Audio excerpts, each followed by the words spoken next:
Greetings everybody and welcome to Prog Monster. My name is Murph. I am the host of this show, a show dedicated to progressive rock and other forms of rock music. So we're back here with our Monday night look back at a classic rock album.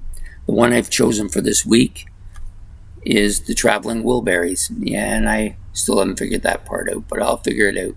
Anyways, this is their volume 1 of 3. Well, 2. They have 2 albums, volume 1 and 3. The whole thing was a bit of a joke, but it's okay. I'm sure you all already know that. So anyways, the Travelling Wilburys, for those of you who do not know, are... Oh, you know what? I don't even have it up here. Where is it? Oh, here it is. I had the wrong page open. Okay, so the Travelling Wilburys, for those of you who do not know this band, were a band that came out in 1988. And the story goes that one of the members came to see another member and asked him if he could use his studio to record a song. Then he asked him to help him with a song. And then while they were doing that, another member, he was helping when the first guy went to visit the second guy, he was helping another guy, so that guy joined in as well.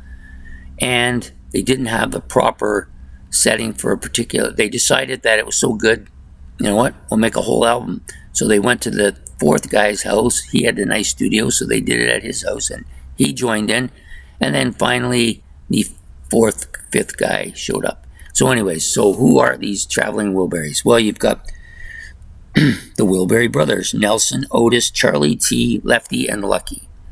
But those are just their stage names. For the members of the band, you have George Harrison, Jeff Lynne, Tom Petty, Roy Orbison, and Bob Dylan were the 5 Wilbury brothers. And they decided they would just put this album together. It was originally just supposed to be fun, but it worked out. And they played the whole Wilbury thing right to a science. If you look on the album, you will not find any of their names. Everything's credited to the Wilbury brothers. Really good. This is a strong album, lots of really good music. So you got Nelson Wilbury, or George Harrison if you prefer, on lead and harmony vocals, electric and acoustic guitars, and slide guitar as well. You got Jeff Lynne, or Otis Wilbury, on lead and harmony vocals, electric and acoustic guitars, bass, keyboards, drums, and cowbell on one particular track. You also have Tom Petty, Charlie T. Wilbury, lead and harmony vocals and acoustic guitar. Roy Orbison, lead, Lefty Wilbury with lead and harmony vocals and acoustic guitar.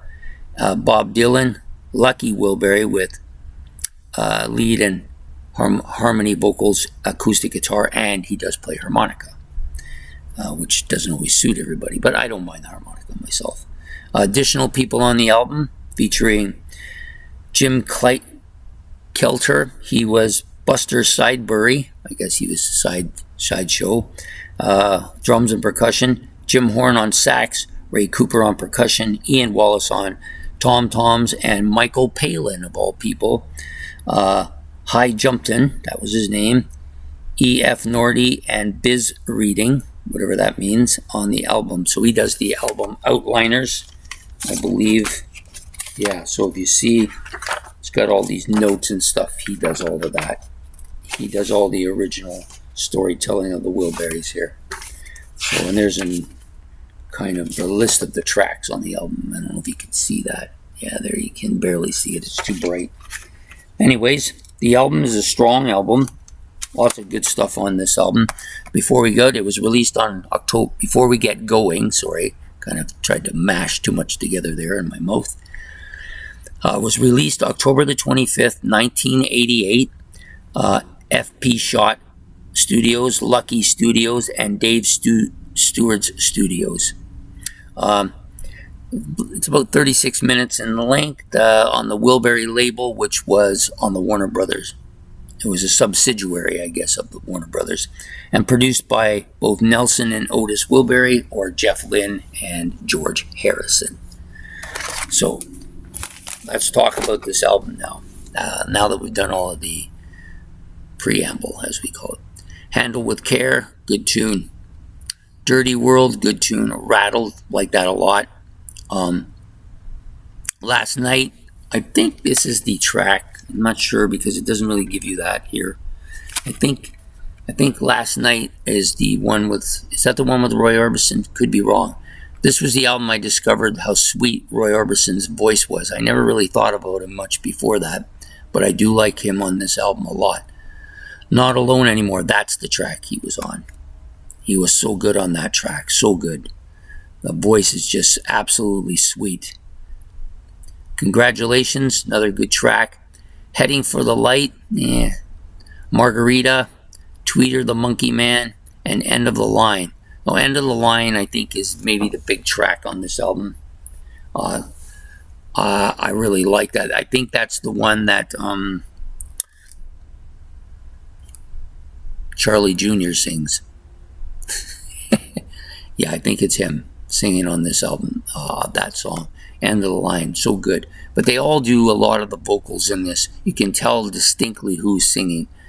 Just such a strong kind of, I would say it's kind of a party album, but not really a party album.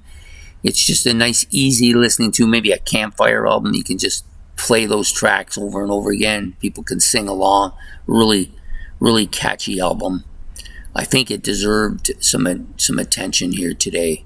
It caught me off guard when I first got it and played it. I didn't know. I only knew the one track off of it, and I really never paid much attention to the rest of the album until I actually got it. And I think I got it at a yard sale somewhere, or I seen it somewhere in a thrift store. I think it was maybe a thrift store. I was like, you know what? I'll take that. Anything with George Harrison, I'll take. That's always been my theme, and I'm sticking to it. So anyways, really good. I enjoy it a lot. If you like that kind of laid back country kind of poppy,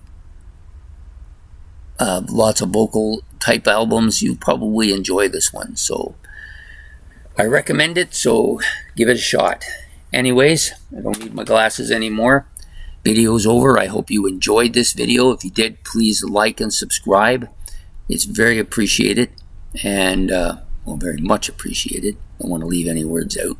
If you have any comments about the album or about Volume 3, and don't ask me where Volume 2 is because I don't think it exists, then please leave your comments below. So have yourself a good day, and we will see you again next Monday on Look Back at Another Classic Rock Album. Take care.